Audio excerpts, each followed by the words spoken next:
সুবল দাসের আধ্যাত্মিক এবং কর্মজীবনের অভিজ্ঞতা অম্বুবাচী স্পেশাল এপিসোড হিসাবে আসতে চলেছে আমাদের ইউটিউব চ্যানেলে। আগাম সতর্কবার্তা হিসাবে বলে রাখি, কোনো সন্তানসম্ভবা নারী এই ঘটনা একেবারেই শুনবেন না এবং দুর্বল চিত্তের মানুষজন এই ঘটনাটি সম্পূর্ণভাবে এড়িয়ে যাবেন। বর্তমানে বিভিন্ন সামাজিক মাধ্যমে অনেক গুপ্ত তন্ত্রক্রিয়ার কথা বলা হলেও এই প্রকার ঘটনা আগে কখনো কোথাও প্রকাশ করা হয়েছে কিনা তা আমার জানা নেই। আমরা আদিকাল হতে প্রকৃতি মায়ের পুজো করে আসছি। আসামের গুয়াহাটির কামাখ্যা মন্দির যেরকম পার্বত্য অঞ্চলে অবস্থিত, তাতে বছরের এই নির্দিষ্ট সময়ে বিভিন্ন লৌহ আকরিক সমৃদ্ধ ঝর্ণা আর বৃষ্টির জল মায়ের সতীপথ স্পর্শ করে প্রবাহিত হয় এবং তা রক্তবর্ণ ধারণ করে।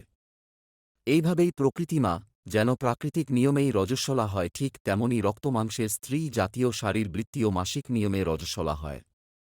এই প্রত্যেকটি প্রাকৃতিক প্রক্রিয়াই হল আদি তন্ত্রশক্তি।